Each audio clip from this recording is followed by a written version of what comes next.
വ്യാജന്മാരെ പൂട്ടാൻ ഒറ്റക്കെട്ടായി. സ്വകാര്യ വാഹനങ്ങൾ പണത്തിനോ അല്ലാതെയോ ഓടിക്കുന്നതിന് കൈമാറാൻ പാടില്ല. അങ്ങനെ കൊടുത്താൽ വാടകയ്ക്ക് നൽകിയതായി കണക്കാക്കാം. ബഹുമാനപ്പെട്ട ട്രാൻസ്പോർട്ട് കമ്മീഷണറുടെ നിർദ്ദേശമാണ്.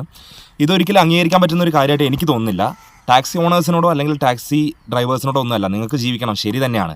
നിങ്ങളോടല്ല എൻ്റെ ചോദ്യം. സാധാരണക്കാരിൽ സാധാരണക്കാരായിട്ടുള്ള ജനങ്ങളോടാണ്. നമ്മളൊക്കെ സുഹൃത്തുക്കളുടെ വാഹനമോ ബന്ധുക്കളുടെ വാഹനമൊക്കെ കടം മേടിച്ചിട്ടാണ് ചില സാഹചര്യങ്ങളിൽ എമർജൻസി സിറ്റുവേഷൻസിലൊക്കെ യാത്ര ചെയ്യുന്നതും ഹോസ്പിറ്റലുകളിലേക്ക് പോകുന്നതൊക്കെ.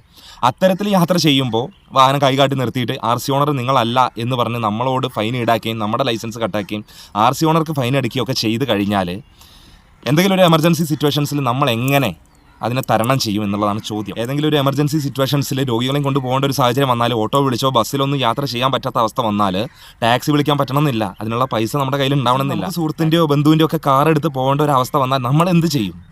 സാധാരണക്കാരായവരോടാണ് ഞാൻ ചോദിക്കുന്നത്. വീണ്ടും പറയുകയാണ്, നിങ്ങളുടെ അഭിപ്രായം എന്താണ്? എനിക്കിതിനോട് യോജിക്കാൻ പറ്റുന്നില്ല.